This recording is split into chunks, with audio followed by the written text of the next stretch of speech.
德云社隐藏富豪到底有多少？张鹤伦一句话暴露秦霄贤身价，一星期换8辆车，多少？德云社的富二代还有人敢跟你炫富？啥家庭？家里有矿啊？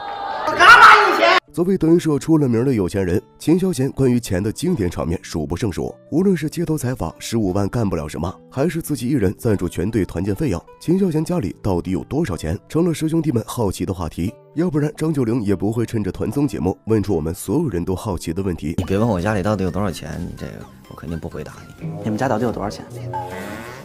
上一秒还拒绝回答这个问题的老秦，下一秒就遇见啥都好奇的张九龄。既然九龄都不给老秦面子了，那老秦靠自己换的跑车，九龄自然也是摸不上。你买的跑车是靠自己吗？那你换的跑车会借给张九龄开吗？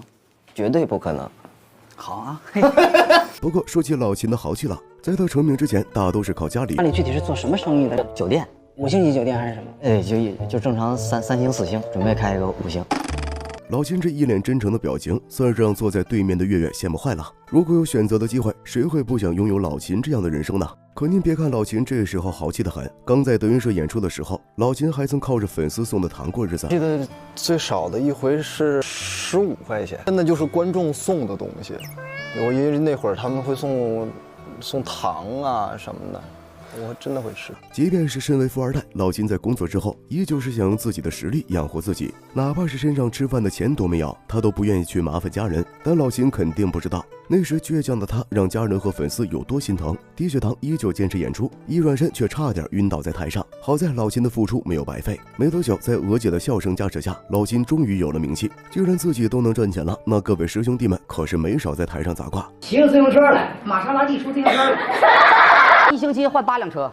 您还别说，台上这句砸挂一语成谶，玛莎拉蒂官方甚至还为老秦真的造了辆自行车。虽说老秦背靠德云社这个大 IP， 但咱不得不说，老秦给玛莎拉蒂拍的广告是真的帅。不过说起老秦的豪气了，怎么能少了他台上蹦迪的名场面呢？我秦霄贤去过3台吗？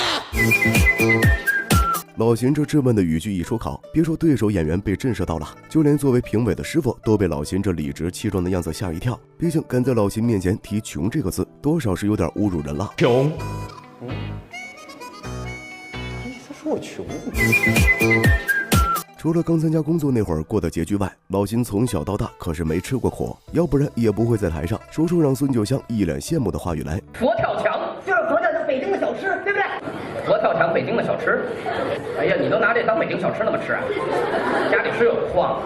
能把佛跳墙当做北京小吃，老秦这从小的生活标准确实不一般。不过我们也不必羡慕，出身无法选择的我们，也会通过自身的努力去拥有我们想要的生活。既然说起老秦有钱了，那怎么能不提一下他当众许诺观众送票的经典场面呢？德云社送票啦！他肯定没有经过单位的同意。对。没同意就自己掏钱吧，自己掏钱吧。要知道德云社的门票可是不允许送的，要想给别人门票，那就得全靠自己去抢，钱不钱的无所谓，关键是老秦这手速能赢过专业抢票的德云女孩们吗？在德云社里，除了老秦有钱外，作为德云一哥的岳云鹏，殷实的家底儿那可是全靠自己打拼挣来的。今晚赚了多少钱？这个问题问得非常好，大哥。商演我们不怎么赚钱。你想啊，5000人，一个人平均1000块钱，多少钱？500万。一场商演就能卖500万，虽说还要和演出商和师傅分成吧，但月月这一场下来绝对也是不少挣。再加上月月的影视和综艺的片酬，即便是前几年行业不景气的情况下，月月在德云社的收入依旧名列前茅。而这个岳云鹏耽误了没有？不光没耽误，他比往常挣的还多了呢。能不受大环境的影响，且业绩稳步上涨，这一切都离不开月月敬业且有实力。毕竟谁能不喜欢这样的开心果呢？在德云社里和月月有着同样历程的，还有德云少班主郭麒麟。除了说相声外，影视综艺也是遍地开花。要不然郭德纲也不会在台上拿郭麒麟买豪车的事情砸挂。听说你刚才上热搜了是吧？我给你花钱往下买，好吗？好嘞，这好事咱还得再往上推一推。哎呀，行了，别没事找事了啊！来，看似是在调侃自家儿子，但老郭话里话外都是在告诉徒弟们不要那么高调。但大林子那次的冲动消费可是事出有因，因为拍摄电影爆破场面差点伤到眼睛。也许在那一刻的后怕中，郭麒麟明白了及时行乐的道理。人生短短几十年，为自己而活，又何尝不可呢？您还知道德云社哪些角们是隐藏富豪？评论区里告诉我吧。今天又是期待九良来看我视频的一天，喜欢的话点个关注呗。